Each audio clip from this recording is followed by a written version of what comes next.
Masuk adik, masuk. Atas. Iya, masuk. Iya, udah.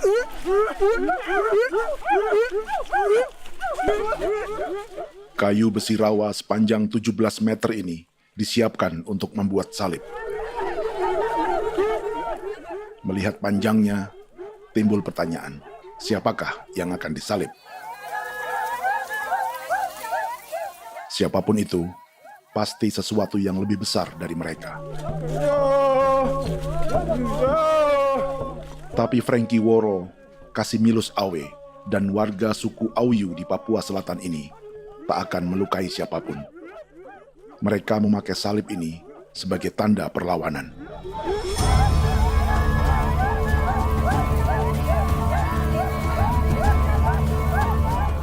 Yang mereka lawan memang lebih besar, yaitu pemerintah Republik Indonesia. Pemerintah sedang mengincar 2,5 juta hektar hutan orang Papua untuk proyek tanaman industri pangan dan energi.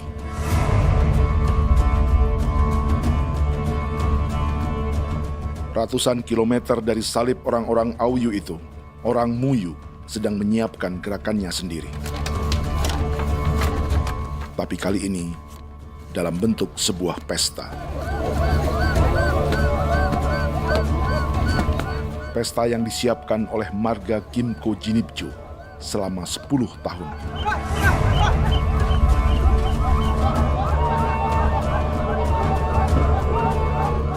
Sosok di marga ini adalah Willem Kimco, orang asli Papua yang tak punya kartu identitas kewarganegaraan manapun.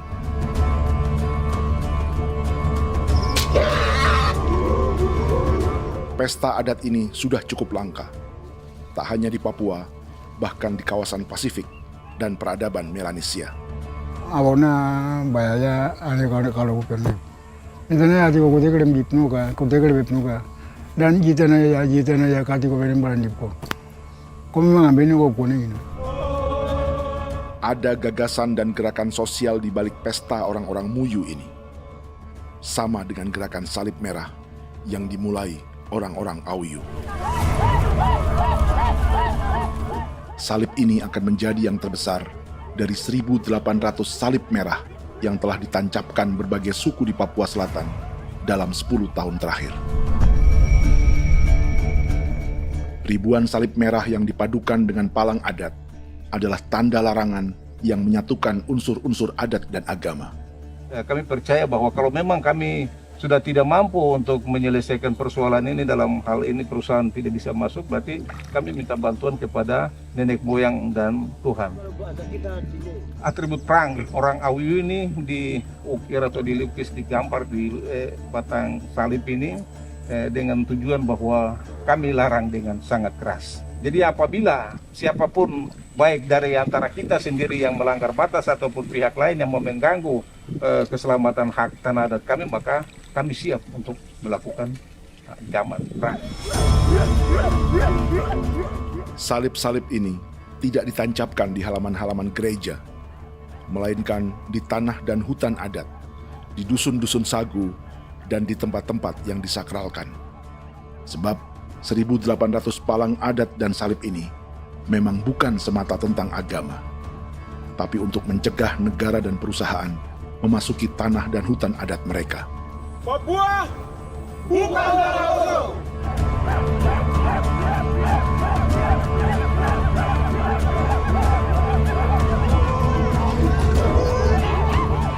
Di zaman TikTok ini, kami ingin menceritakan semua ini lewat film yang pendek.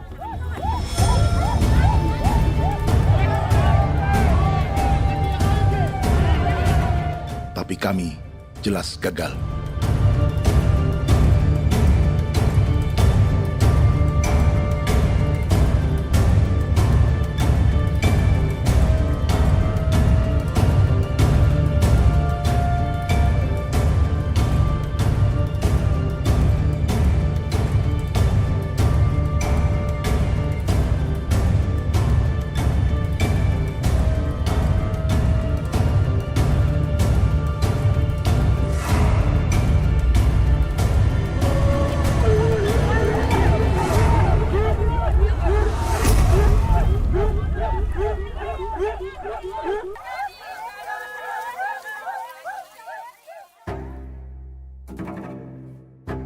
Di planet ini, ada 5 pemilik hutan hujan tropis terluas yang tersisa. Kongo di Afrika, Brazil, Peru, Bolivia, dan Indonesia.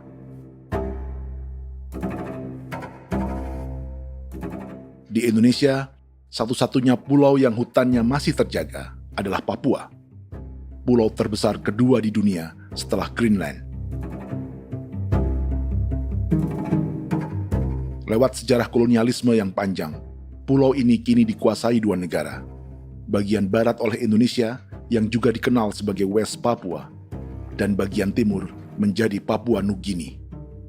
Dan tepat di perbatasan ini, di bagian Indonesia, sedang terjadi proyek pemusnahan hutan terbesar di dunia.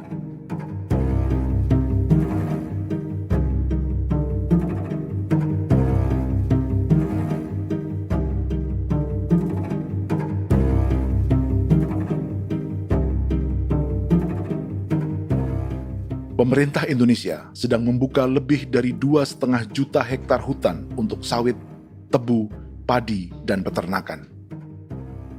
Ini disebut proyek strategis nasional untuk lumbung pangan dan energi yang jadi ambisi 3 presiden.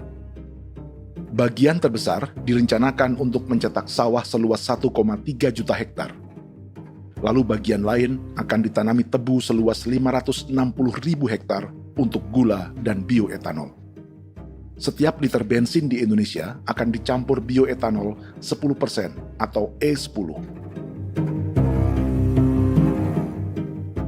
Ada 10 perusahaan di proyek ini, dan semuanya dimiliki oleh 1 keluarga saja.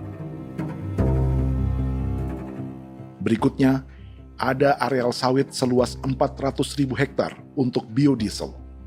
Targetnya mencampur 50% solar dengan minyak sawit atau B50. Dan terakhir, pemerintah akan membuka peternakan seluas 380.000 hektar. Jadi, apa yang salah dengan proyek pangan dan energi ini? 5 orang Papua dalam film ini akan menjawabnya.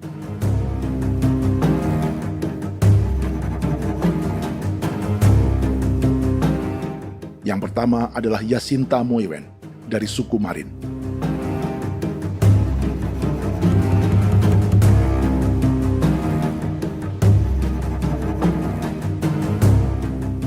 Yasinta dan warga di distrik Ilwayap di Merauke sudah menjadi korban.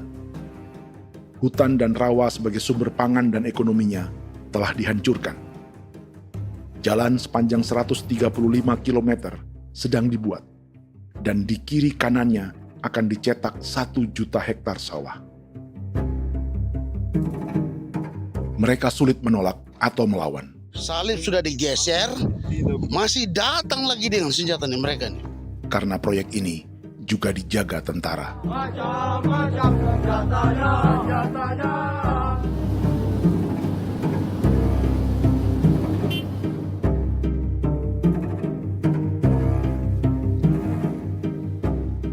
Yang kedua adalah Natalis Buer di distrik Tanah Miring, Merauke. Petani milenial ini merasa ditelantarkan. Sebab setelah hutannya diubah menjadi sawah, sebagian sawah-sawah ini tak tergarap. Orang asli Papua seperti Natalis tak punya modal untuk benih, pupuk, perawatan, hingga ongkos panen.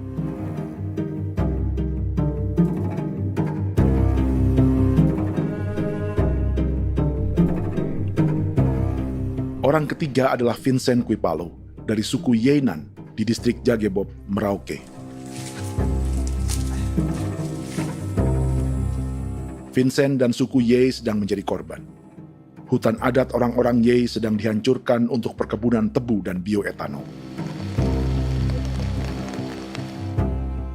Tanah mereka juga diincar untuk markas-markas militer, pasukan yang akan menjaga proyek pangan dan energi ini.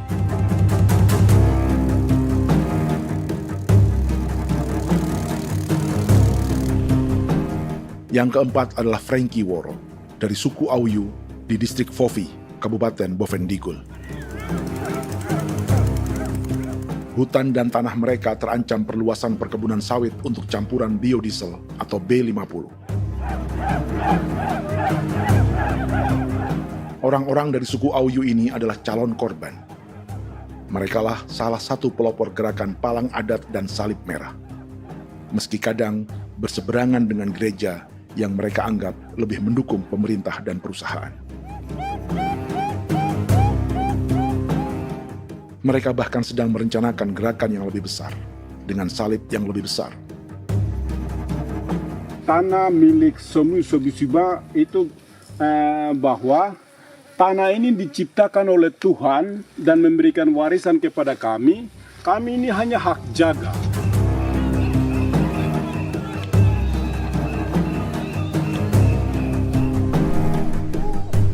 Sosok kelima adalah Willem Kimco dari suku Muyu di Bovendigul.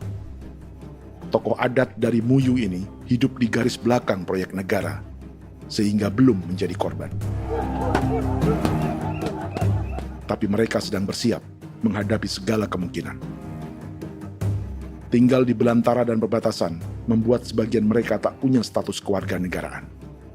Tapi mereka telah hidup jauh sebelum ada Indonesia atau Papua Nugini.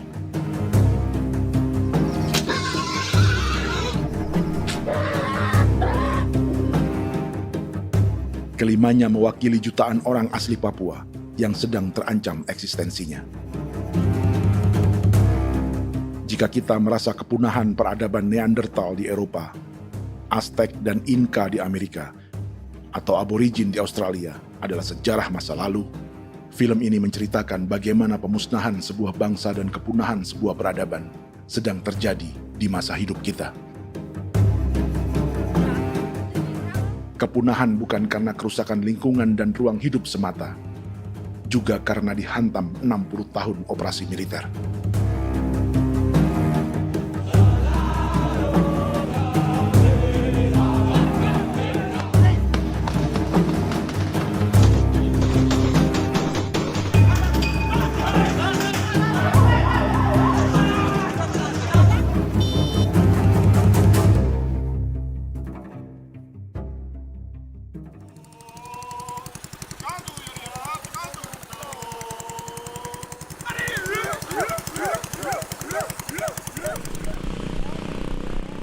Frankie Woro dan orang-orang Auyu sedang berburu.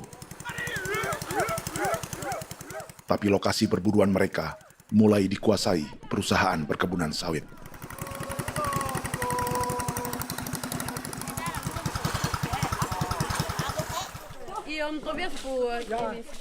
Kita akan menuju arah ke Inabusu. Di sana kami akan masuk di wilayah konsesi perusahaan PT Indo Asiana Lestari, dan di situ ya ada survei-survei mereka yang mereka pernah lakukan, tapi juga kami ada lakukan tanda-tanda saksi di sana.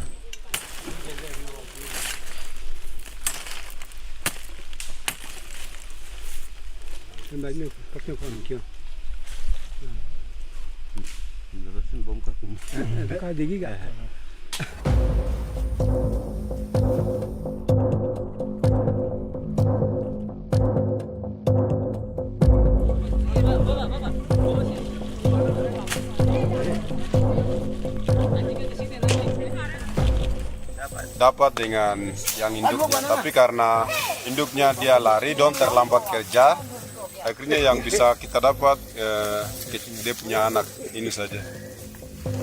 Kalau pakai bahan kayak asli.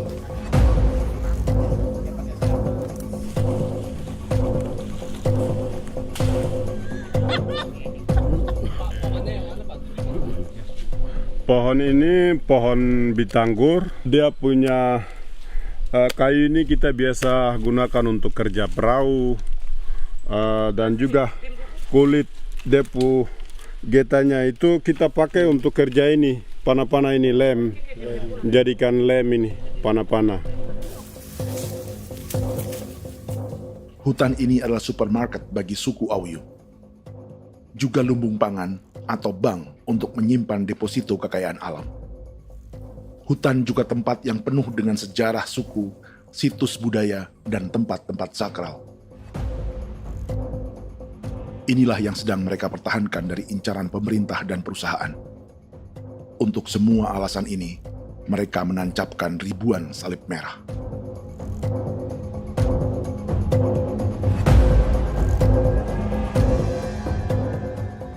Tapi dari kampung, warga suku Auyu memberi kabar pada Frankie tentang intimidasi oleh aparat negara agar mereka melepas tanah ke perusahaan sawit dan berhenti memasang palang adat dan salib merah. Ada beberapa titik yang saya sudah siap, tetapi di sini emergensi dari saya, terutama di kampung Sokanggon, PT Damai Timber. Dia mengganggu saya dengan menggunakan kekerasan maupun pihak hukum. Dan kemarin saya ada pernyataan penolakan secara resmi, tapi masih tetap dalam menggunakan pihak hukum untuk masuk, untuk harus dituntut saya untuk harus diterima perusahaan itu. Kita di situ ada 15 marga, tetapi 15 marga juga tidak setuju. Marga-marga siapa yang terima dan marga-marga mana saja yang menolak. Nanti kita lihat dari pertimbangan itu, dan di situ dan kita undang mereka untuk bicara dengan kami. Sebagai sosok yang aktif dalam gerakan, warga Auyu terus memberi informasi lapangan kepada Frankie yang tak selalu berada di kampungnya. Izin pernyataan yang mereka paksa saya untuk tanda tangan itu, tapi sementara saya tidak tanda tangan. Data semua ada di tangan saya. Ya. Baik, kalau gitu itu lebih bagus karena tanda tangan itu yang berbahaya. Iya. Tanda tangan itu yang lebih berbahaya karena sekarang ini modern dan canggih, dan itu yang mereka biasa pakai untuk tipu muslihat. Mereka biasa pakai itu di tanda tangan itu. Betul. Dari Bambisa juga di Sofia dia masuk untuk memaksakan kami marga untuk harus menerima perusahaan itu. Tapi kemarin kami sudah menolak.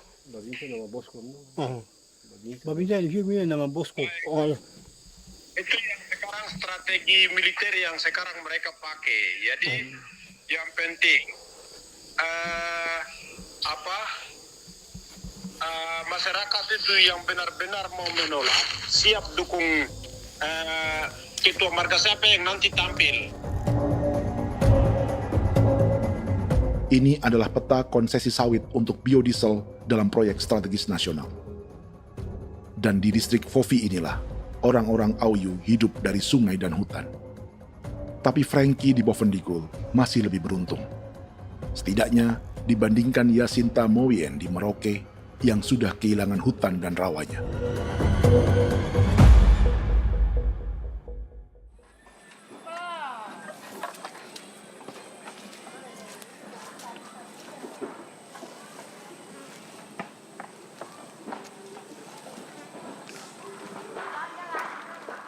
Yasinta dari suku Marin adalah petani sayur di kampung Wanam, distrik Ilwayap, Merauke.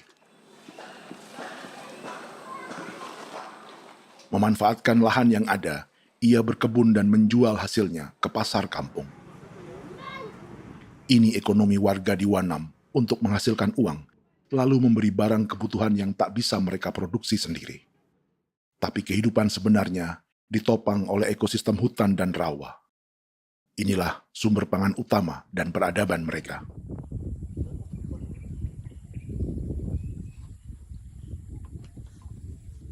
Namun ketenangan ini diusik ketika tiba-tiba Juli 2024 di Pelabuhan Wanam datang ratusan alat berat untuk proyek pangan dan energi pemerintah.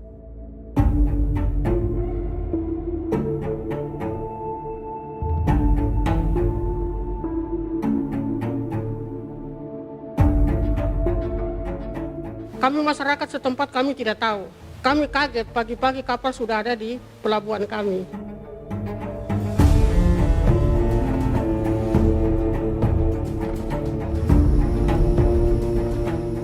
Yasinta Mowien atau Enrika Gebze dan warga lainnya tak pernah diajak bicara atau dimintai pendapat. Seakan-akan Papua adalah tanah kosong. Kita suka kaget yang dong bawa turun alat berat dong bawa turun, kita kaget masyarakat. Dorang subongkar itu kayu-kayu.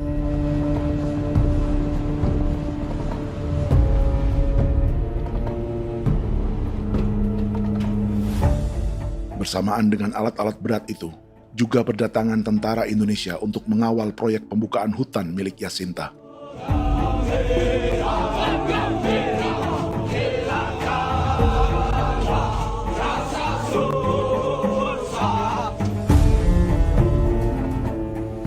Ribu alat berat didatangkan dari Cina ke Papua oleh perusahaan bernama John Lin Group sebagai kontraktor pemerintah.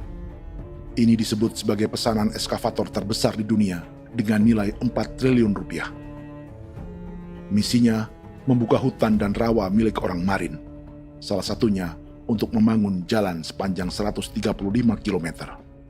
Sementara di kiri kanannya akan dicetak sawah yang ditargetkan seluas 1,3 juta hektar.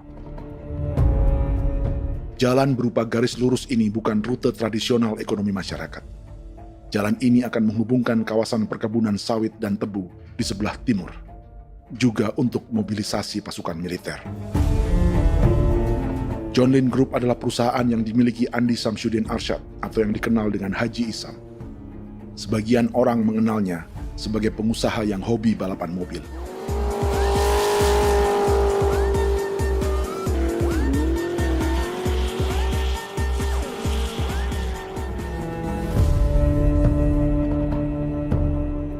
Tapi di Kalimantan, ia berbisnis batu bara, perkebunan sawit, pengolahan karet, penerbangan, perkapalan, dan biodiesel.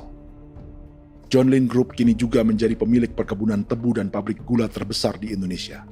Sayapnya melebar dari Kalimantan hingga ke Bombana, Sulawesi Tenggara. Perkebunan tebu, pabrik gula, dan industri bioetanol inilah yang juga sedang dikembangkan di Papua. Foto ini adalah momen ketika Isam bersama kerabatnya, Menteri Pertanian Amran Sulaiman dan Menteri Pertahanan Syafri Samsudin meluncurkan program biodiesel atau B50 di Kalimantan Selatan. B50 artinya setiap 1 liter solar, 50%-nya akan dicampur minyak sawit. Perusahaannya, PT John Lin Agroraya, menjadi salah satu pemainnya.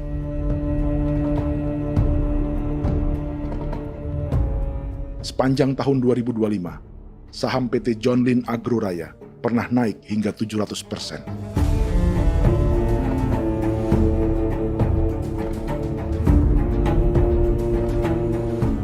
Perusahaan sawitnya yang lain, PT Pradiksi Gunatama, sahamnya bahkan pernah naik 4.000% hanya dalam 1 tahun. Dari harga saham ini saja, nilai kekayaan keluarga Isam diperkirakan mencapai 100 triliun rupiah lebih, menjadikannya salah satu keluarga terkaya di Indonesia dan salah satu pemain penting industri bioenergi. Dan di Papua Selatan inilah sebagian sawit-sawit untuk mendukung program B50 akan ditanam. Inilah tanah orang-orang Wambon, Muyu, Marin, Yei, atau Auyu seperti Frankie Ward.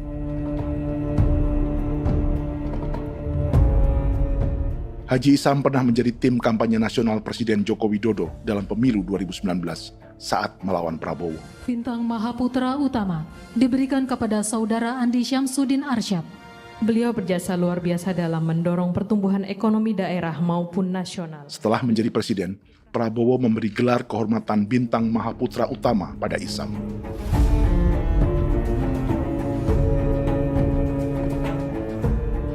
Sejumlah menteri Prabowo, juga kerabat dan orang-orang yang pernah bekerja di perusahaan Isam.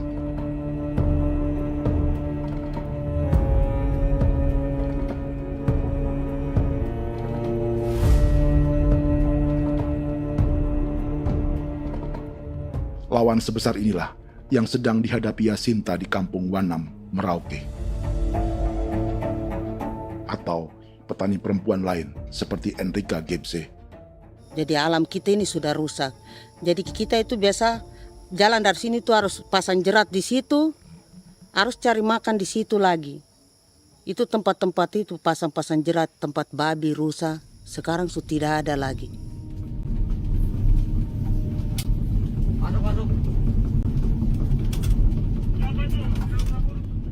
Rekaman ini memberi gambaran bagaimana Kasuari kehilangan rumah di bekas hutan dan rawa yang telah dibabat.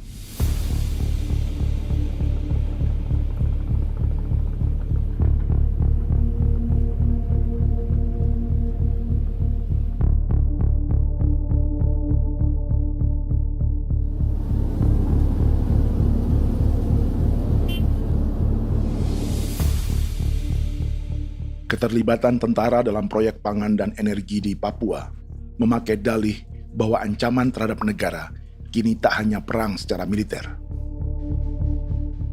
tapi juga melalui pangan dan energi. Kementerian Pertahanan pun terlibat karena proyek ini dianggap operasi militer selain perang. Jadi tugas kamu adalah menjaga sumber cadangan pangan nasional. Macam-macam senjatanya, Proyek ini menambah panjang alasan mempertahankan kehadiran tentara di Papua dalam 60 tahun terakhir. Saat ini, jumlah tentara Indonesia di Papua mencapai 56.000 personel, atau ada 1 tentara untuk setiap 100 orang Papua. Bandingkan dengan rata-rata nasional, di mana hanya ada 1 tentara untuk 696 penduduk Indonesia. Itu belum termasuk polisi. Artinya, 1 orang Papua dijaga lebih banyak senjata dari rata-rata penduduk Indonesia. Tanah dan hutan diambil secara sepihak untuk kepentingan pembangunan batalion dan bandar antariksa. Ini bentuk perampasan masyarakat. Penolakan kehadiran markas-markas militer terjadi di sejumlah tempat di Papua. Tak hanya karena trauma dan ketakutan, juga karena mengambil tanah-tanah adat.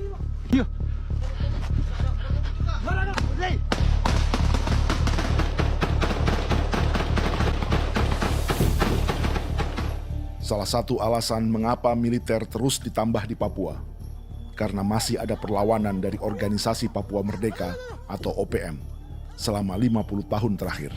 Tembak! Ayo! Tapi kekuatan militer OPM diperkirakan hanya 1.430 personel dan 360 pucuk senjata. Selebihnya, mereka menggunakan senjata tradisional.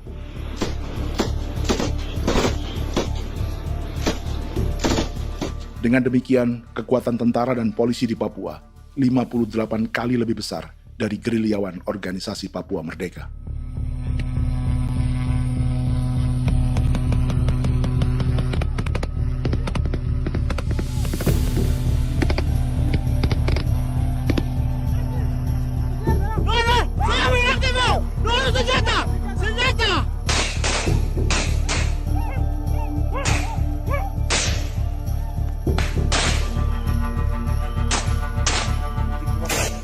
Sebagian tentara berada di garis depan pertempuran, tapi sebagian besar lainnya terlibat operasi non-tempur menjaga proyek pemerintah dan investor swasta. Seperti Batalion Infanteri Teritorial Pembangunan di distrik Jagebob, Merauke ini.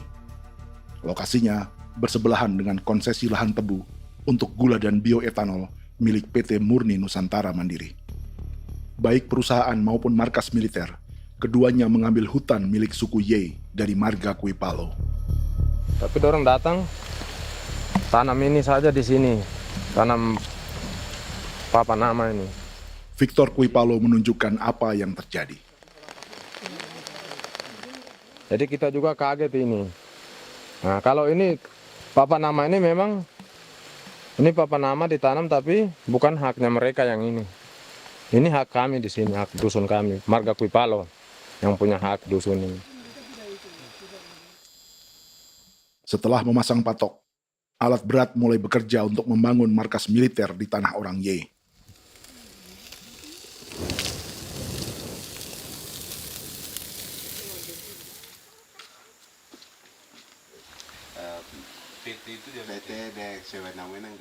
Kehadiran markas militer mengkhawatirkan warga yang pernah mengalami trauma. Takut kenapa? Kalau macam yang awal macam sekarang Bu Kampung hidup ini kan aman. Terus kenapa harus didirikan korem di sini? Bukankah dengan adanya korem semakin aman, ada tentara di sini? Kalau untuk kampung kayaknya tidak bisa aman kalau ada tentara, paling masyarakat dipukul itu ini. Kalau kampung hidup begini malah saya sejahtera dan saya punya masyarakat. Apa pernah ada pengalaman buruk sebelumnya dengan tentara di daerah sini?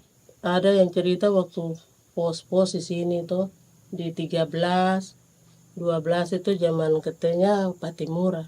Memang kasihan. Malah kita punya orang ini yang dianiaya betul, dipukul. Disuruh kerja bakti tidak mau atau lama mencari, namanya kita pangkur sagu itu butuh waktu 1 minggu. Kalau lama begitu ya paling diseret apa pukul itu. Operasi militer Indonesia di Papua dimulai tahun 1962 lewat Operasi Trikora.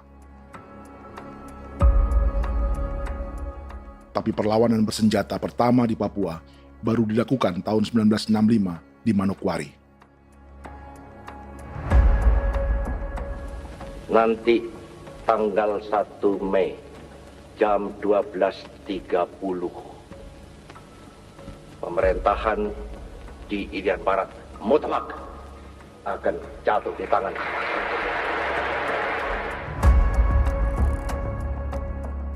Sejak itu, selama 60 tahun, operasi militer untuk menaklukkan Papua terus dilakukan. Salah satu operasi militer paling berdarah adalah Operasi Wibawa untuk memenangkan Indonesia dalam jajak pendapat tahun 1969. 643 orang tewas di Paniai. Lalu disusul 4.146 korban tewas antara tahun 1977 hingga 1978.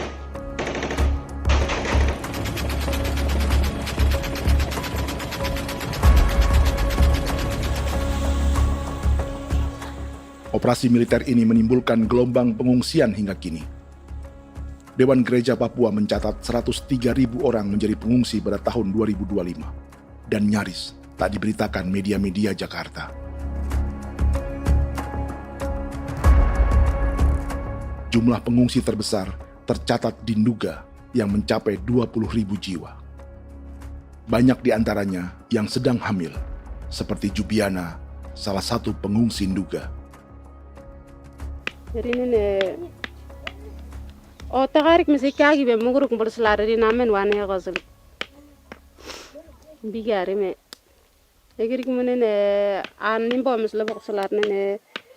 Wam darik lek perak nte oi kore bangal nuso ndak loko yo nandang me anet ndang no yat nte nanen di kue nerwa memberi wal marwa. Egirik menene rwa tri bel no semana. Ngal siak kaya berkumpul nyak masalah orena me woko suluk. Ri namen wani ko semane kuman nak wani ndemo kolok ndak misri namen bre kolok wanak no semana ne. Nebe minit waru rakane api nindige. War mino pragit nde laina bulan Maret April yana mana kantan barak na lire na bamne.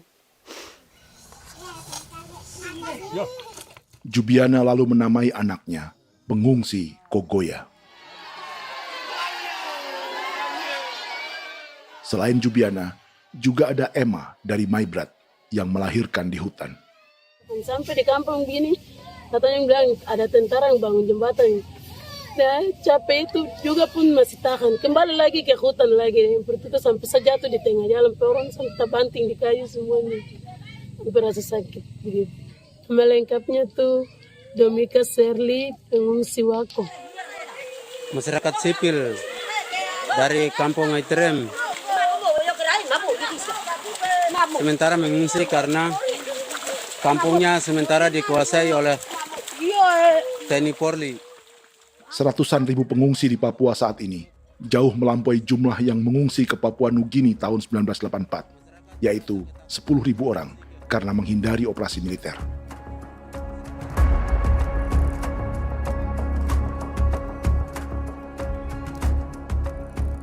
Bersamaan dengan operasi militer, eksploitasi sumber daya alam Papua juga dilakukan sejak masuknya tambang emas dan tembaga Freeport pada tahun 1967.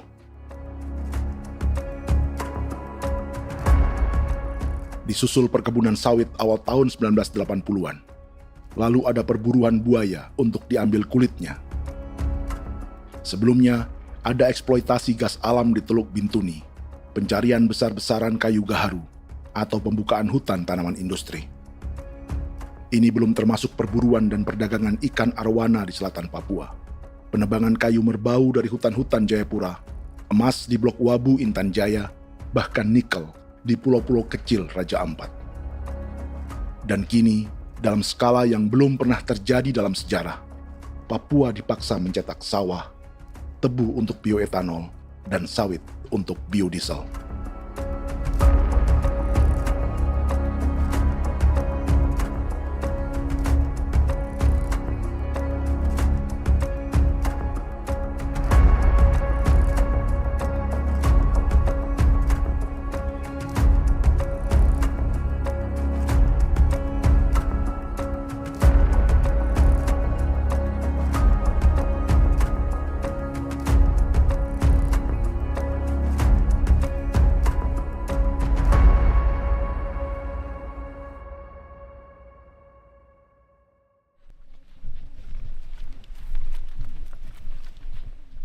Inilah yang sedang menimpa keluarga Vincent dan Victor Kuipalo di Merauke. Hutan mereka diambil untuk markas militer dan industri perkebunan, PT Murni Nusantara Mandiri. 1 dari 10 perusahaan yang diberi konsesi untuk menanam tebu dan memproduksi gula serta bioetanol seluas 52.000 hektar.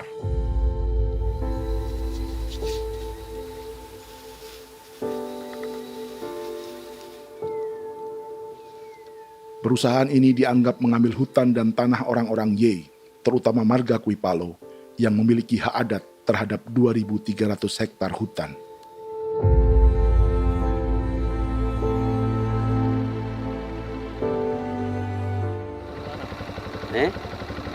Tentara? Tentara. Oh iya, tentara.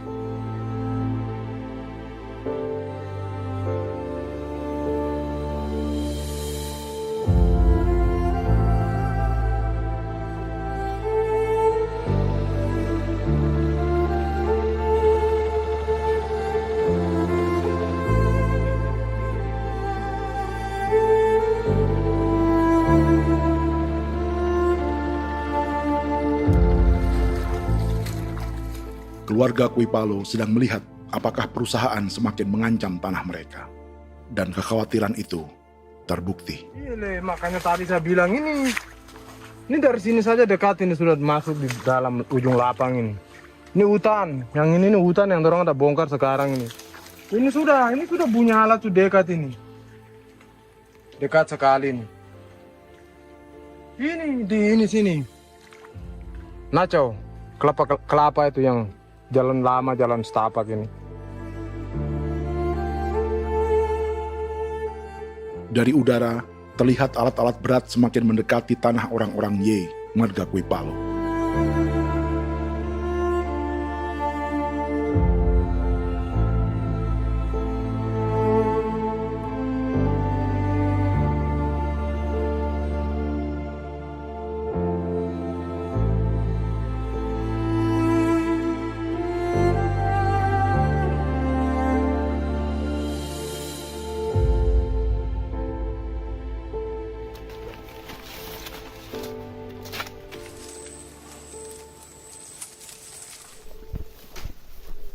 Keesokan harinya, Victor dan kerabatnya memberi tanda cat merah di pohon-pohon yang berada di batas tanah mereka.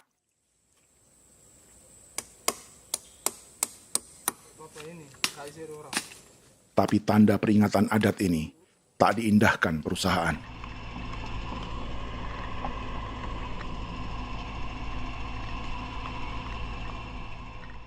Dua bulan kemudian, perusahaan tetap memasuki tanah marga Kuipalo. Sama-sama. Kami manusia, kau lihat. Tapi sudah sakit hati sekali saya kasih tahu adik. Ini sama baik ini kalau pikiran berubah lagi hari ini. Kami juga punya tangan, hanya beda rambut. Mister itu juga. Woi,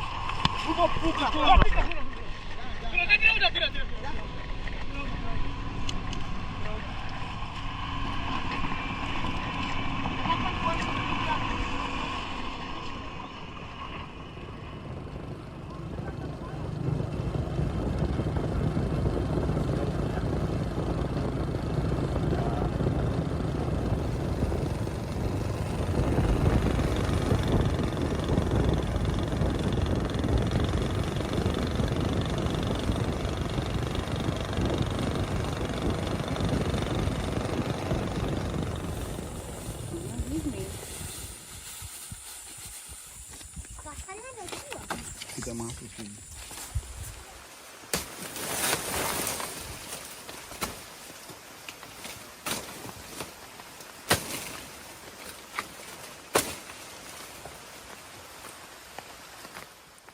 Jadi ya untuk itu seperti saya katakan tadi, apakah lebih baik kita tidak usah ada kah atau bagaimana, kita pisahkan, pisahkan dari negara ini kah? Jangankan tuh, saya kemarin bicara sama Daniel, datang sama saya dengan persoalan Kodam ini. Saya bilang, Pak Daniel, kalau lebih baik saya ngungsi ke Papua Nugini. Dia bilang, aduh Bapak jangan begitu. Ya memang, kalau tidak bisa menghargai kami, lebih baik pilihan yang itu yang saya memilih. Lebih baik saya pindah dari sini. Saya mengungsi ke Papua Nugini, di negara tetangga. Masih di long. Apa? Saya bilang sama Kapolsek, Pak Agustus ini 17 Agustus saya tidak kasih naik bendera merah putih. Saya bendera ada, nanti saya taruh di meja. Bendera saya ada. Karena saya punya pikiran percuma kita ini merasa bahwa kita hidup di bawah naungan merah putih. Ternyata merah putih tidak lindungi kami. Tidak anggap kami sebagai kami rakyatnya. Dia lambang negara. Dan kami menghargai lambang negara itu. Ternyata lambang negara ini, kita bernaung di bawah lambang negara ini, kita tidak dilindungi. Hak kita tidak dihargai.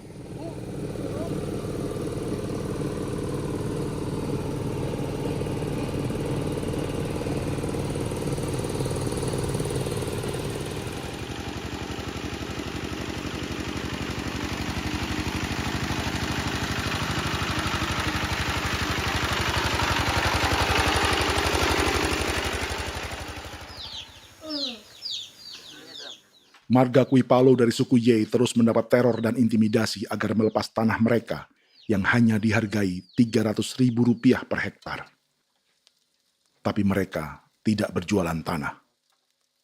Makanya mama itu tidak suka untuk lepas tanah. Untuk apa? Baru di dalam hutan itu ada obat-obat tradisi. Itu sudah Kalau macam ada sayur juga, kita ambil sayur yang dia tumbuh sendiri. Jadi kita ini mau kemana, kalau itu sudah digusur, ya habis. Kita ini jadi penonton. Jangan sampai kita ini duduk minta di jalan. Jadi kita tidak mau seperti itu. Makanya tanah itu kita tidak melepas. Tapi mungkin orang lain tuh dia senang saja.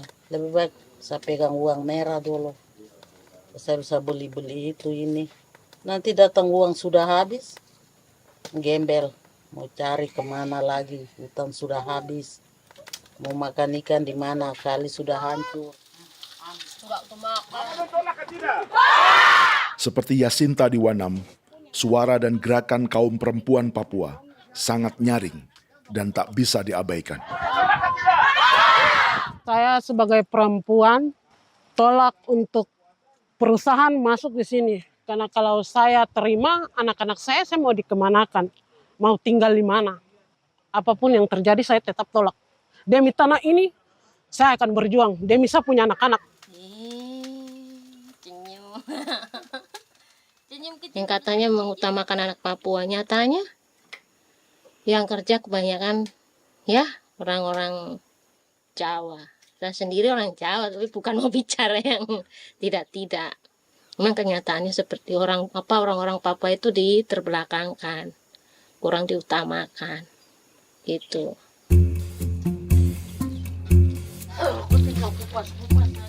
Proyek food estate seperti mencetak sawah bukannya tak diikuti warga Papua.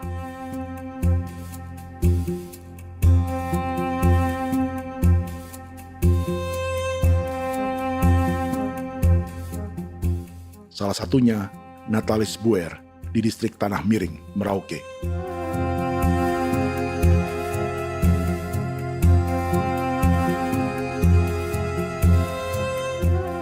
Setelah menghabisi hutan, pemerintah Indonesia mencetak sawah untuk tanaman padi karena beras mulai menjadi makanan pokok menggantikan sagu. Sebagian besar penggarapnya adalah warga transmigran yang datang sejak era 1980-an. Bahkan petani transmigran sudah ada sejak Belanda membuka proyek padi kumbe di distrik Kurik. Lokasi yang sering jadi langganan pejabat Indonesia memamerkan sawah di Papua. Tapi Natalis juga ingin belajar menanam padi atau bersawah. Namun ia kesulitan karena dibutuhkan modal untuk benih, pupuk, hingga pemeliharaan dan panen. Lalu sawah-sawah ini pun mulai dikuasai pendatang.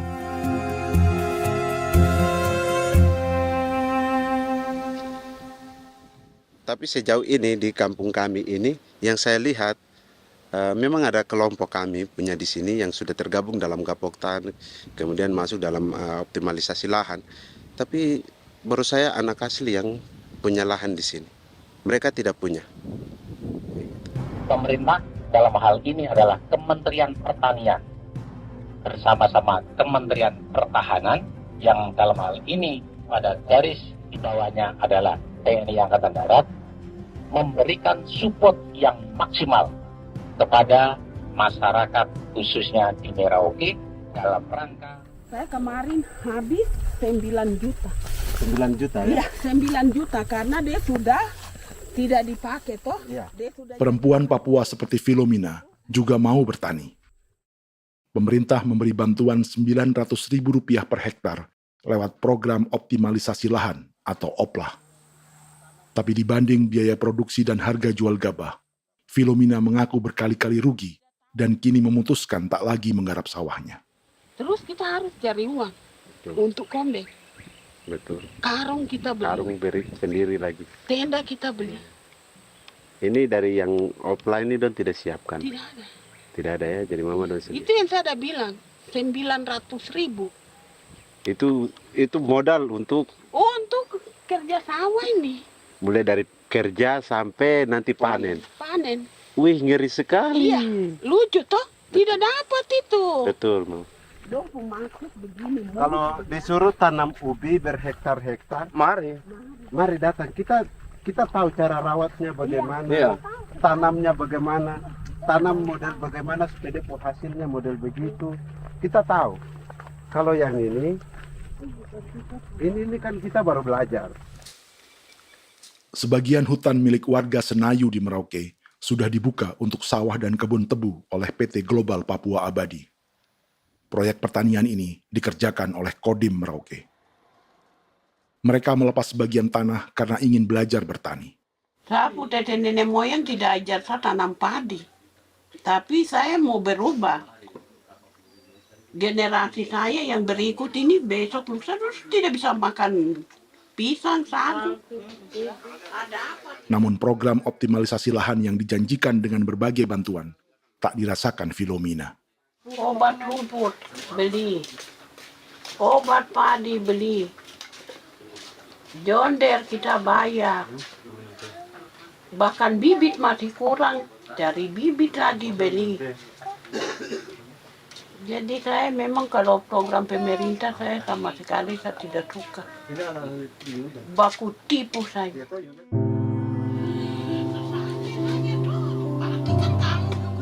Mereka merasa ditinggalkan sendiri, jatuh bangun belajar bertani padi. Sementara sumber pangan dan air yang semula mudah didapat, kini telah berganti sawah dan kebun tebu. Dulu kita masih bisa jalan, nanti masak di kali, pakai air kali. Minum pakai air kali. Sekarang, kok mau masak? Tidak ada air. Air sudah susu, mau minum tidak bisa. Sudah dengan obat. Drone semprot debu itu saja drone. Drone yang semprot. Saya lihat di itu. Jadi kita bukan drone yang terbang di atas untuk disemprot. Dong lempar pupuk di bawah ya dia mengalir ke kali. Mengalir ke kali, ke rawa-rawa.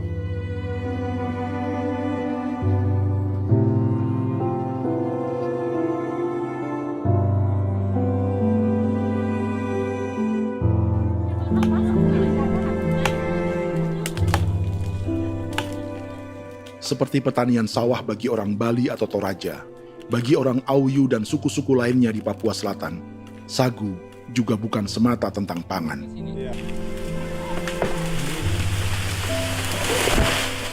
Bagi orang Auyu dan Marin, sagu adalah kerabat, sosok orang tua, sosok nenek moyang yang harus dijaga dan dilindungi. Lagi bikin apa mama ini mama? Pakai tokok itu sagu.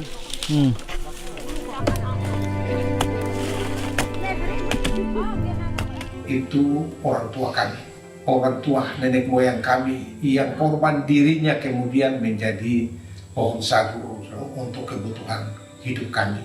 Kami diingatkan oleh leluhur, sagu itu tidak boleh digusur dan tidak boleh diganggu dengan cara apapun, dan di dalam rangka kepentingan apapun tidak boleh.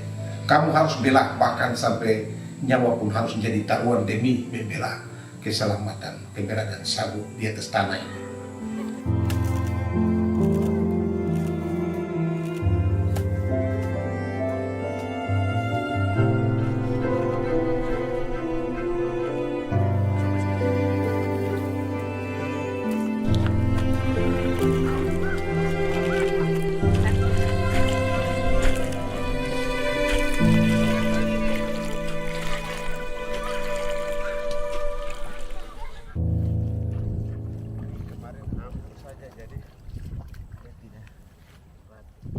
Menurut Natalis, pemerintah di Jakarta mendefinisikan lumbung pangan semata urusan beras dan mencetak sawah.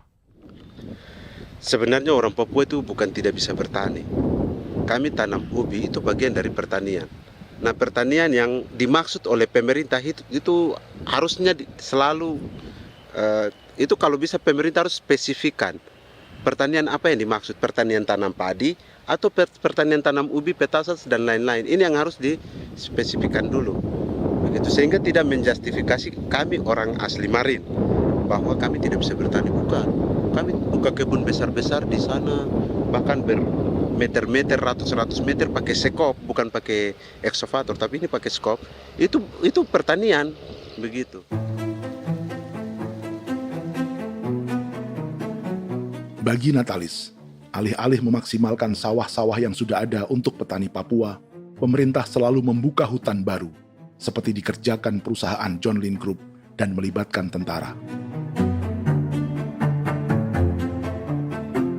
Padahal, sejarah keterlibatan militer dalam proyek food estate atau cetak sawah adalah sejarah kegagalan yang bertubi-tubi 4 presiden selama 30 tahun terakhir.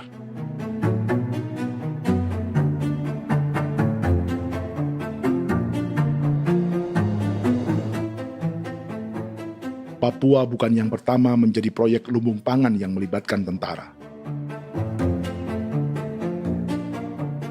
Kalimantan telah menjadi korban 30 tahun sebelumnya.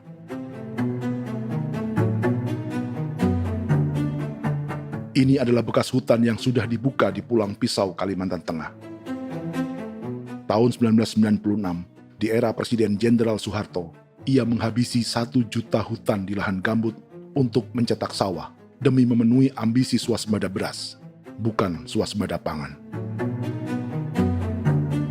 Hutan tropis Kalimantan dihabisi dalam skala yang belum pernah terjadi dalam sejarah. Di bawah rezim militeristik, tak ada yang berani melawan keinginan Soeharto, termasuk orang Dayak seperti Kuneng. Nggak bisa dihalangi itu. Nggak boleh dihalangi. Ya kalau ada kata-kata aja menghalangi, sudah kita diseret ke kepolisian dulu. Atau bisa langsung di PKI-kan. Iya, di PKI-kan gitulah. Jadi kita tuh nggak berani apa-apa dulu tuh. Ya. Apa maunya aja. Misal bilangnya A. Setahun setelah pengundulan hutan skala besar itu, tahun 1997, untuk pertama kalinya Kalimantan mengalami kebakaran lahan dan kabut asap terbesar dalam sejarah.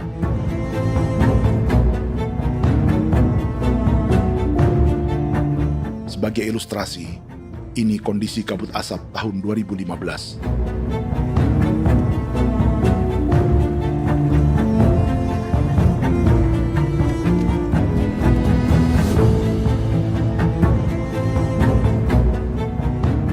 Proyek 1 juta hektar sawah Jenderal Soeharto itu gagal.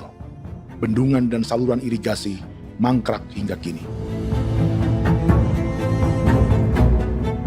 Mei 1998, rezim Soeharto tumbang, 2 tahun setelah ia menumbangkan jutaan hektar pohon di Kalimantan. Setiap tahun, lokasi ini menyumbang kebakaran dan kabut asap yang merugikan jutaan orang. Sawah yang berhasil di Kalimantan justru bukan sawah yang dibangun Jenderal Soeharto, melainkan yang dirintis para transmigran sejak era 1980-an. Sawah-sawah inilah yang ikut digarap oleh militer di era Presiden Joko Widodo. Dan hasil dari proyek food estate Presiden Jokowi itu sama sekali jong nih, nggak ada harapan lagi sudah seperti ini. Tapi Jokowi terus memperluas area food estate hingga 16.000 hektar. Presiden Jokowi juga menyerahkan urusan lumbung pangan ini kepada Prabowo yang saat itu menjadi Menteri Pertahanan.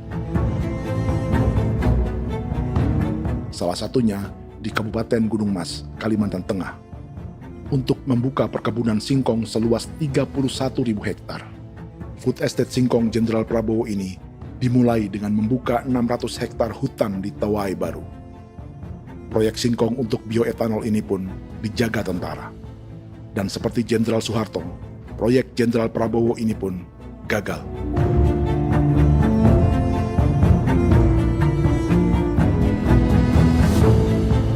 Dengan reputasi ini, Joko Widodo dan Prabowo justru sedang membuka 2,5 juta hektar di Papua.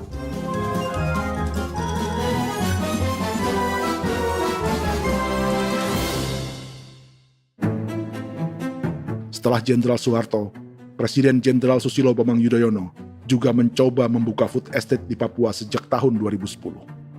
Namanya Merauke Integrated Food and Energy Estate atau MIFE. Proyek ini juga gagal. Lalu di lokasi yang sama, Jokowi berusaha meneruskan dengan proyek mencetak sawah 1,2 juta hektar yang juga gagal.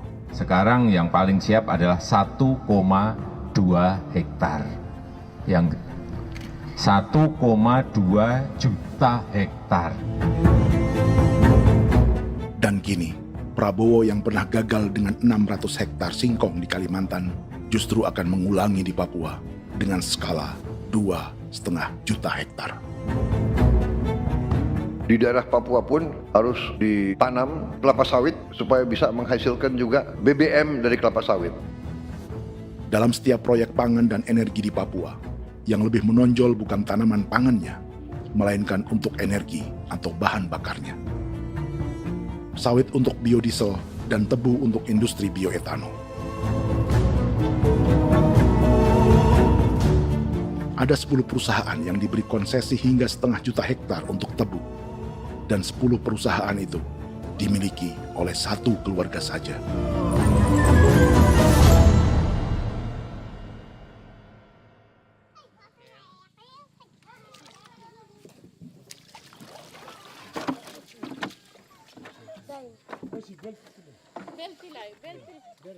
Para perempuan Auyu di Bovendigul akan berangkat memancing.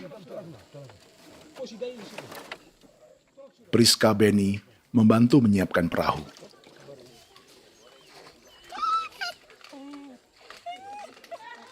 Mereka akan mengumpulkan bahan pangan di hutan untuk persiapan acara penancapan salib merah berikutnya.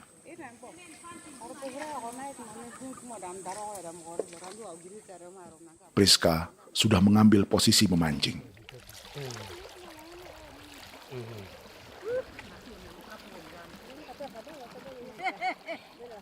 1.800 salib merah telah dipasang di wilayah adat berbagai suku di Papua Selatan untuk menghalau perusahaan sawit dan tebu.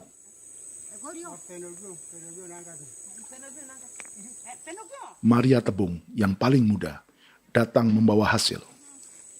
2 ekor ikan gastor alias gabus toraja. Sebagai generasi Z, pendidikannya sampai sekolah dasar. Di perusahaan perkebunan seperti sawit atau tebu, ijazah SD hanya bisa menjadi buruh kasar. Tapi ia tak tertarik. Karena kita hidup itu dari alam, kita pancing, juga di darat, bawa anjing, terus bikin pagar sagu, dapat babi, bawa baru kita makan. Jadi kita tidak mau perusahaan masuk. Sementara Priska Beni masih mencari peruntungan. Tapi baginya, menjadi nelayan di Sungai Fofi masih lebih baik daripada bekerja 9 tahun di perkebunan sawit. Sudah pengalaman, jadi kita tidak mau lagi. Seberapa lama ketika kerja itu? Selama di sana. 9 tahun di sana. 9 tahun? Saya baru pulang dari perusahaan. Selama 9 tahun kerja di sawit, bisa punya rumah kah? Atau Tidak. motor kah? Tidak. Johnson kah? Tidak. Cuma makan saja. Pendapatan juga kan tidak lebih. Habis dimakan.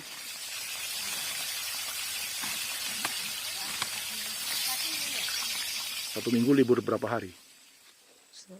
Tidak libur. Minggu tetap kerja? Tetap kerja. Tidak bisa ke gereja? Hari Minggu kerja. Hari Minggu juga kerja. Dia tidak mengenal agama perusahaan itu. Di grup perusahaan sawit Korindo, Priska digaji 2 juta rupiah per bulan dan tinggal di mes karyawan. Tapi gaji itu dipotong bahan makanan atau BAMA rata-rata 1 juta rupiah setiap bulan.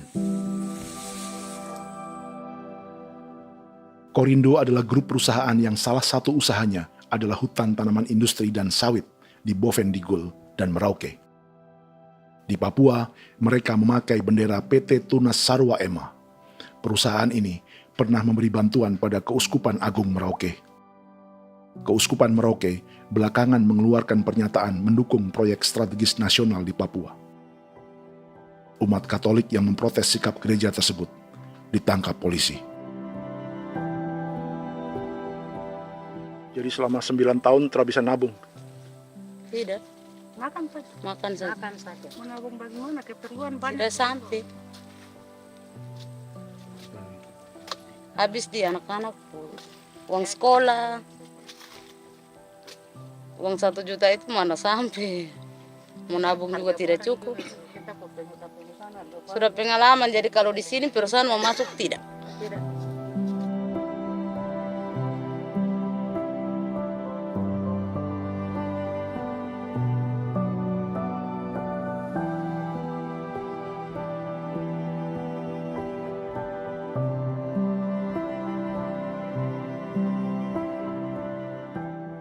Dan menu makan siang seperti ini agaknya sulit bagi buruh sawit atau tebu yang digaji 2 juta rupiah per bulan.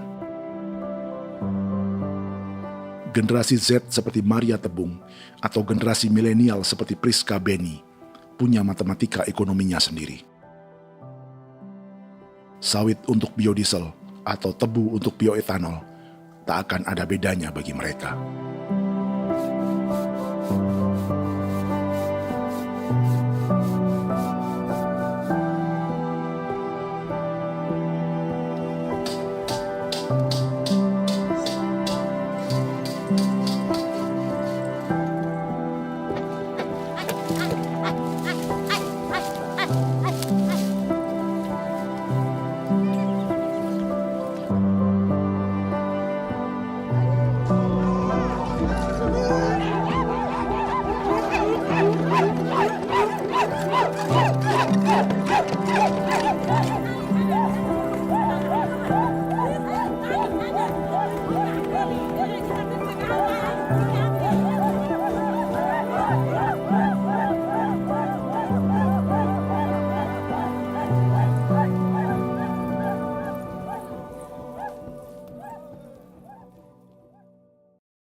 Perkebunan tebu 1,5 juta hektar di Merauke adalah ide 3 presiden untuk menggenjot penggunaan bioenergi sebagai campuran bahan bakar fosil.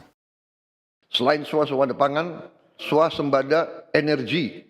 Di daerah Papua pun harus ditanam kelapa sawit supaya bisa menghasilkan juga BBM dari kelapa sawit. Juga tebu menghasilkan etanol. Singkong, kasava juga untuk menghasilkan etanol. Bioetanol adalah bahan bakar nabati atau tumbuhan yang dapat dicampur dengan bensin. Sama dengan program biodiesel yang mencampur solar dengan minyak sawit. Pertamina saat ini sudah menjual BBM bioetanol dengan campuran 5% yang dipasarkan dengan merek Pertamax Green 95. Tapi pemerintah ingin menaikkan kadarnya menjadi 10% atau E10. Maka ke depan kita akan mendorong untuk ada E10. Kemarin malam sudah kami rapat dengan Bapak Presiden. Bapak Presiden sudah menyetujui untuk direncanakan mandatori 10% etanol. Idenya untuk mengurangi ketergantungan pada bahan bakar fosil yang diimpor dan menimbulkan polusi.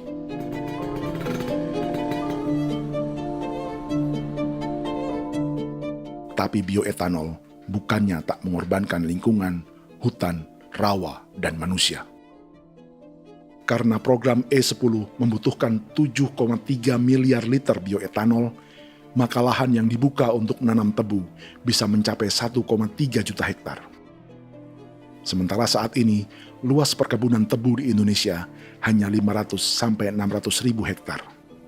Artinya, butuh lahan baru hingga 800 ribu hektar untuk menanam tebu. Dan 500 ribu hektar diantaranya sedang dibuka di Papua. Hutan yang tadinya untuk menumbuhkan pangan berubah jadi tanaman untuk bahan bakar di jalanan. Kecepatan pulihnya hutan beradu dengan jumlah dan kecepatan kendaraan di jalanan.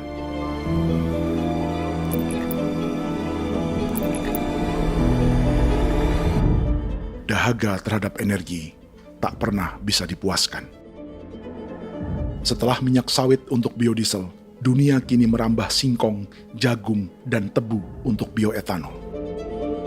Benua Amerika, Eropa, sebagian Afrika, hingga separuh Asia kini mulai memakai bioetanol sebagai campuran bahan bakar.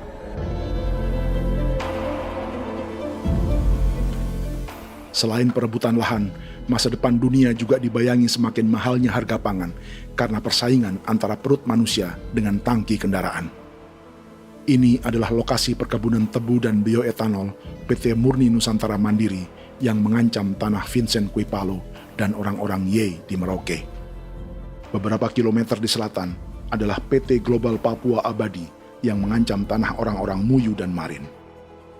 Dua perusahaan ini adalah bagian dari 10 perusahaan yang mendapat konsesi lahan untuk tebu dan bioetanol di Merauke.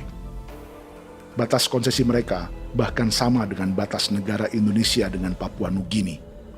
Salah satu ciri bahwa peta konsesi ini dibuat di Jakarta dari atas meja. Sama seperti kolonial Inggris dan Belanda ketika mereka membagi Pulau Papua dengan garis lurus pada abad 19. Seakan Papua adalah tanah kosong. Bedanya, meski peta konsesi ini mengatur batas 10 perusahaan, tapi perusahaan-perusahaan ini sebenarnya dimiliki oleh satu keluarga saja.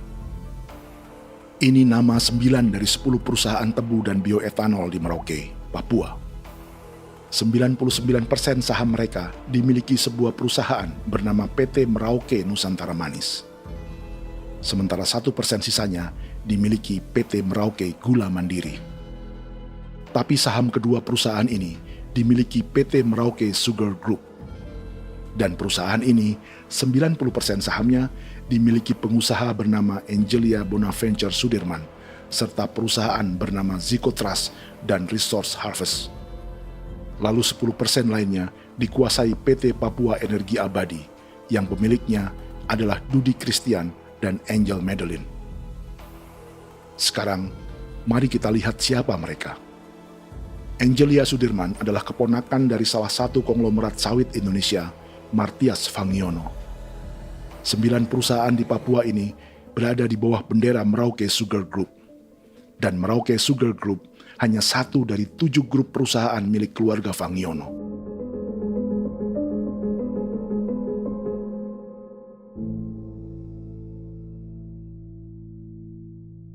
Ini Martias Fangiono. Seperti Haji Isam, Martias selama ini dikenal sebagai pengusaha sawit yang kini merambah bisnis tebu dan bioetanol. Ini momen saat penanaman perdana tebu di Merauke bersama Presiden Joko Widodo Juli 2024. Di sini juga ada anak Martias Fangiono, yaitu Wirastuti Fangiono. Wirastuti adalah salah satu yang menonjol dari keluarga Fangiono. Tahun 2025, Forbes mencatatnya sebagai konglomerat termuda dengan kekayaan 23 triliun rupiah yang mengendalikan 2 grup usaha, FAP Agri dan Surya Dumai Industri. Keduanya adalah perusahaan sawit dan biodiesel. Anak dan bapak ini adalah investor utama bagi Jokowi dan Prabowo untuk proyek tebu dan bioetanol di Papua. Sementara yang ini adalah Martua Sitorus, pemilik raksasa agribisnis dunia, Wilmar International, yang juga memegang konsesi sawit di Papua lewat berbagai perusahaan. Tapi Martua kini memakai bendera baru, yaitu KPN Corporation atau Karunia Prima Nastari. KPN inilah yang memiliki kelindan bisnis dengan keluarga Fangiono untuk proyek tebu Merauke. Apalagi grup Wilmar yang didirikannya juga pemain gula utama di Australia.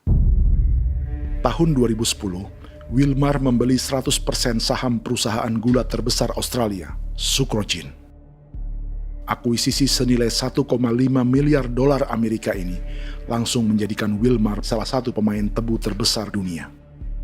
Sebagian bibit tebu yang ditanam di Merauke adalah varietas yang dikembangkan Lembaga Riset Gula Australia atau Sugar Research Australia. Sugar Research Australia lalu menjalin kontrak pengembangan bibit dengan PT Global Papua Abadi milik Fangiono. Tapi masalahnya, Sugar Research Australia adalah badan publik yang tugasnya memajukan petani tebu dan sebagian dananya berasal dari pajak warga Australia. Itu artinya, warga Australia membiayai pengembangan bibit tebu untuk investor dan pemerintah Indonesia. Dokumen ini menunjukkan bahwa lembaga yang dibiayai warga Australia itu pernah memiliki kontrak penyediaan bibit dengan PT Global Papua Abadi milik keluarga Fangiono. Kontrak itu baru berakhir pada November 2024. Artinya, saat Presiden Jokowi dan keluarga Fangiono menanam bibit tebu pada Juli 2024 ini, kontrak itu masih berlaku. Nama lain dalam keluarga ini adalah Siliandra Fangiono, yang pada tahun 2024 dijuluki Raja Sawit Termuda dengan kekayaan 39 triliun rupiah dalam catatan Forbes. Ia mengendalikan grup First Resources. Secara umum, keluarga Fangiono memiliki 20 perusahaan di Sumatera, 32 perusahaan di Kalimantan, 1 di Jakarta, 2 di Singapura, dan 25 perusahaan di Papua. Di Papua, perusahaannya tersebar dari Sorong, Mapi, hingga Merauke. Para politikus dan pejabat Indonesia terus membesarkan konglomerasi, meski Martias Fangiono pernah divonis 1,5 tahun penjara karena kasus pembalakan liar dan kebun sawit ilegal tahun 2007. Sementara tahun 2022, Wilmar terlibat kasus korupsi ekspor minyak sawit dan divonis mengembalikan kerugian negara 11,8 triliun rupiah. Tumpukan uang ini disebut sebagai pembayaran dari grup Wilmar yang diterima secara simbolis oleh Presiden Prabowo pada Juni 2025 lalu.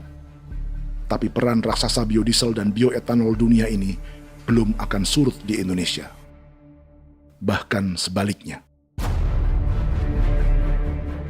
Sebuah dokumen presentasi bisnis dari Wilmar International Limited pada tahun 2010 ini bisa menjadi petunjuk. Presentasi ini bagian dari proses pembelian 100% saham raksasa tebu Australia, Sucrogin. Dalam presentasi ini, Wilmar mengaku ditawari konsesi lahan 200.000 hektar di Papua, atau dulu disebut Irian Jaya, untuk menanam tebu. Dengan penerbangan hanya 2,5 jam dari kantor Sucrogin di kota Townsville ke Merauke, Wilmar akan mengawinkan bisnis gula dan bioetanolnya menjadi pemain dunia. Dan lokasi yang diincar oleh Wilmar adalah distrik Ilwayap di Merauke, kampung halaman Yasinta Moiwen. Dan persis disinilah 14 tahun kemudian, ribuan eskavator John Lynn Group milik Haji Isam mulai membuka hutan sebagai kontraktor pemerintah. Presentasi dan gagasan ini dibuat oleh Wilmar pada Juli tahun 2010. Sebulan kemudian, Agustus 2010, pemerintah Presiden Susilo Bambang Yudhoyono meluncurkan proyek Lumbung Pangan dan Energi Merauke atau Merauke Integrated Food and Energy Estate. Targetnya membuka lahan 1 juta hektar dalam 5 klaster yang masing-masing 200.000 hektar. Angka yang sama dengan presentasi Wilmar. 5 tahun kemudian, 2015, giliran Presiden Joko Widodo yang mau melanjutkan proyek pangan dan energi 1,2 juta hektar. Menjelang pensiun sebagai presiden, Jokowi kembali menggencarkan proyek ini dan melibatkan Prabowo sebagai Menteri Pertahanan. Jokowi lalu mendukung Prabowo sebagai presiden berpasangan dengan anaknya, Gibran Rakabuming Raka sebagai wakil presiden. Kini, setelah menjadi presiden, giliran Prabowo yang melanjutkan proyek bioetanol dan biodiesel dengan memobilisasi militer dan melibatkan pejabat-pejabat yang juga para elit partai koalisinya.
Tahun lalu, hutan-hutan di Pulau Jawa dalam waktu singkat berubah menjadi perkebunan tebu di bawah rezim kolonial Belanda.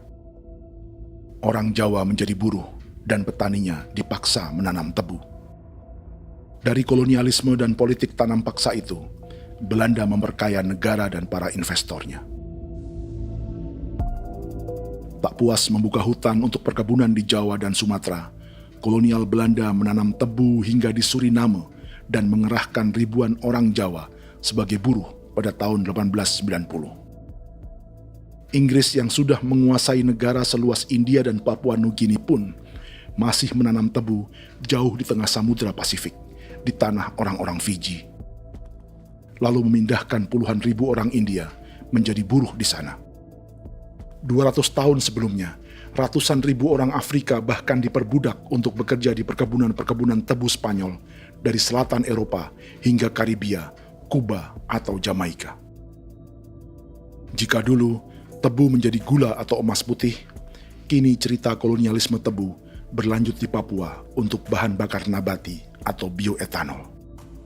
Dan seperti semua cerita tentang kolonialisme, akan ada yang berpesta dan ada yang membayar. Dalam setiap cerita pesta kolonialisme, baik di Jawa, Karibia, atau di Papua, selalu melibatkan para elit lokal, dari pejabat, perwira, hingga agamawan. Tapi dalam setiap kolonialisme, juga selalu ada cerita tentang mereka yang mempertahankan diri dan melawan.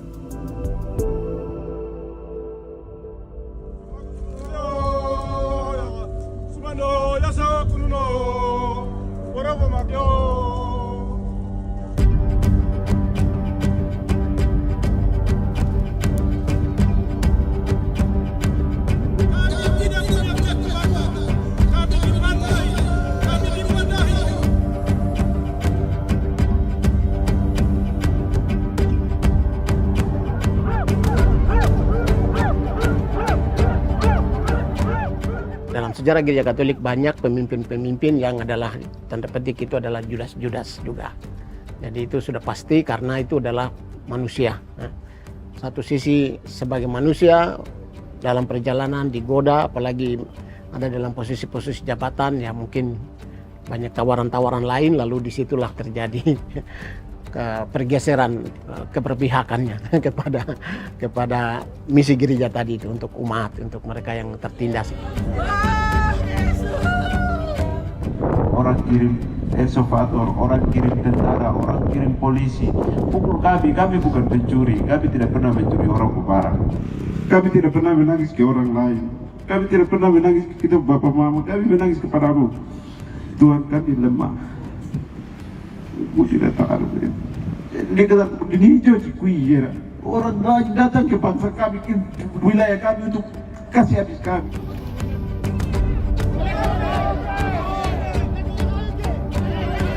Ya Hakimam Dehi, Ya Hakimam Dehi, Bono Ya Hadigul Dehi, Bono Ya Hadigul Dehi.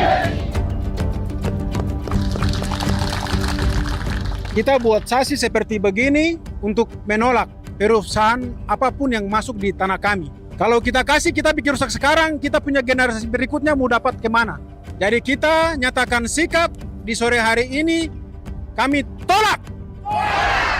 Apa yang dilakukan pemerintah untuk PSN adalah kejahatan. Pemerintah bagian dari kejahatan, aktor perusak dan pembunuh terhadap negara, terhadap alam, hutan, terhadap manusia. Jadi negara jadi aktor pembunuh. Jadi Pilatusnya siapa? Negara, pemerintah Jakarta ini. Tanah Wiu bukan kosong. Masyarakat adat kami masyarakat. Perusahaan tolak. Biar nasa.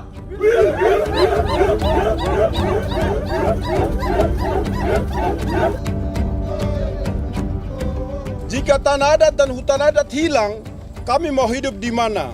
Maka di sini saya mau bilang, negara jangan tipu-tipu kami lagi.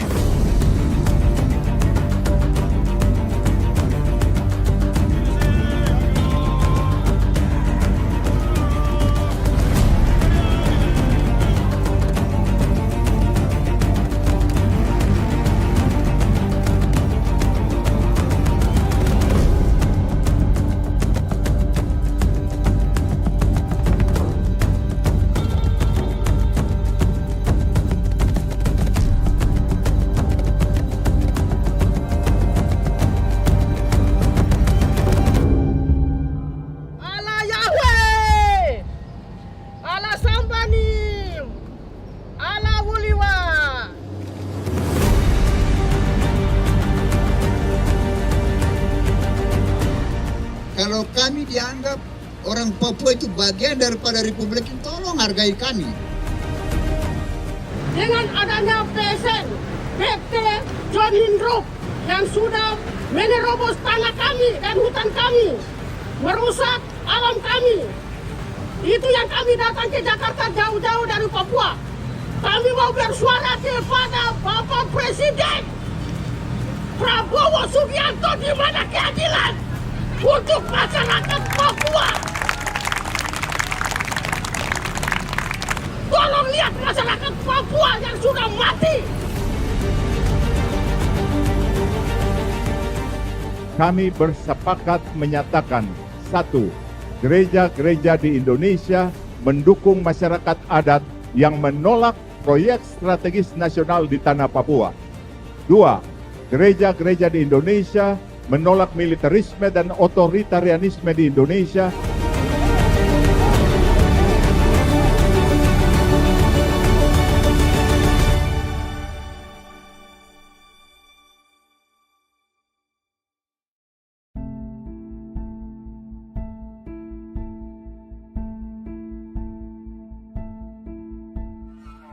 Kita sering merasa banyak hal buruk sudah jadi cerita sejarah. Dan kita sekarang hidup lebih baik, lebih beradab, atau mustahil melakukan kejahatan seperti di masa lalu. Kita tidak lagi menghukum mati orang dengan memenggal kepalanya. Kita menembaknya atau menyuntik racun agar tertidur dan mati. Tapi ada hal-hal yang tak berubah. Salah satu pembantaian yang kuat di ingatan kita adalah kejahatan Nazi atau genosida di Rwanda. Padahal pembantaian juga sedang terjadi di masa kita, seperti di Gaza, Palestina. Penghancuran sebuah peradaban seperti Indian di Amerika atau aborigin di Australia juga kita anggap masa lalu. Sekarang kita merasa lebih baik dan lebih toleran. Padahal proses penghancuran bahkan pemusnahan yang sama sedang terjadi terhadap bangsa Melanesia di Papua. Begitu juga dengan praktik kolonialisme. Kita merasa penjajahan seperti dilakukan Portugis, Inggris, atau Belanda sudah menjadi sejarah. Dan Indonesia tidak mungkin menjajah. Padahal itulah yang sedang terjadi dan dirasakan di Papua.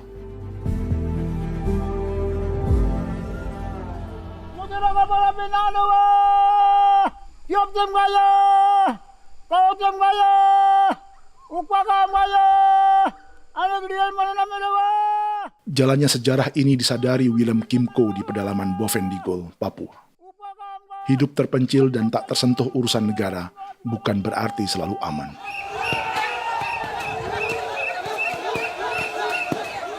Untuk sampai di tempat ini, orang-orang Muyu menempuh 2 hari berjalan kaki mengarungi hutan, lembah, dan sungai. Termasuk mereka yang datang dari perbatasan Papua Nugini. Mereka berkumpul untuk memenuhi undangan pesta adat yang disebut Awon Atatbon atau Pesta Babi. Yang mengundang adalah marga Kimco Jinipjo. Yang dituakan di marga ini adalah Willem Kimco. Ia tak punya kartu tanda penduduk dan kewarganegaraan manapun, baik Indonesia atau Papua Nugini. Tahun 1984, 10.000 orang Papua, terutama suku Muyu, mengungsi ke Papua Nugini untuk menghindari operasi militer Indonesia, termasuk Willem Kimco.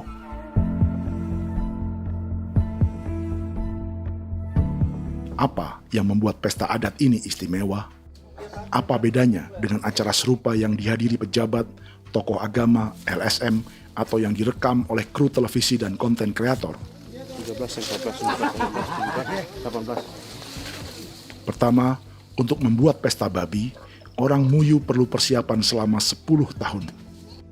Sebab, babi-babi yang akan jadi bagian dari pesta ini tak boleh dibeli, alias harus dipelihara sendiri. Babi-babi ini bukan bantuan pejabat pemerintah, gereja, atau LSM.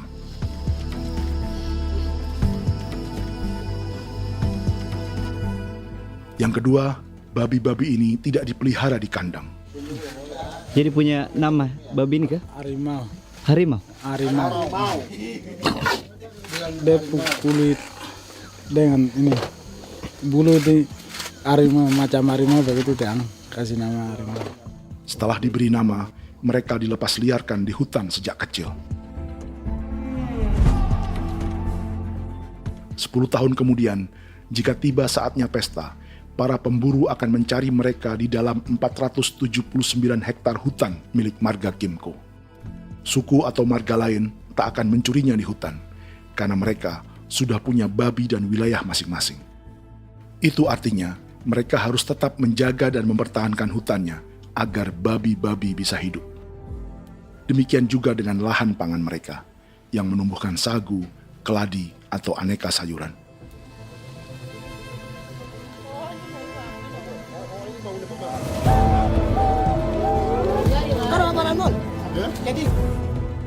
Yang ketiga, dalam Awon Atatbon atau pesta babi, binatang ini tidak dimakan secara gratis. Setiap marga atau klan dalam suku Muyu akan membayar jerih payah tuan rumah menjaga hutan dan memelihara babi.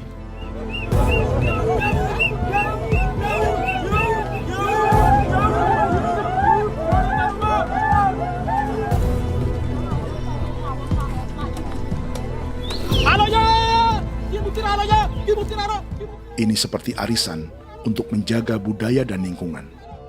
Bagian dari budaya dan ekonomi timbal balik yang ditandai dengan siklus memberi dan menerima.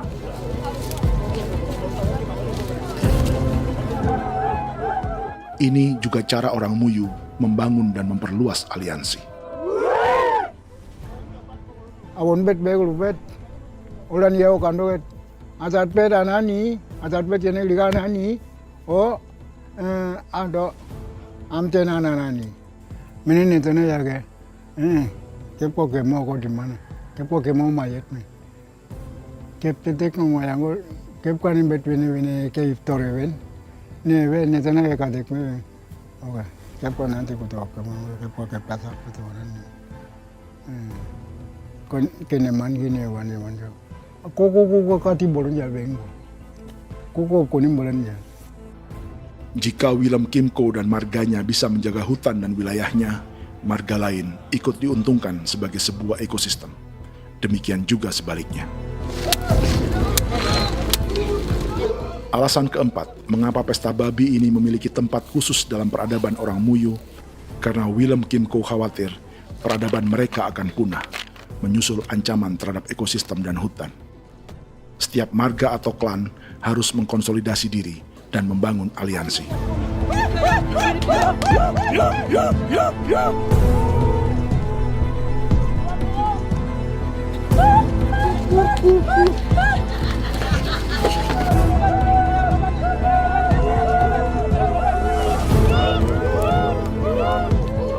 Kekhawatiran Willem dan orang-orang Muyu tak berlebihan. Ruang hidup mereka bersinggungan dengan proyek bioetanol dan biodiesel pemerintah Indonesia. Mereka juga tahu apa yang telah dan sedang menimpa suku lain seperti Auyu di Bovendigul atau Yainan dan Marin Anim di Merauke.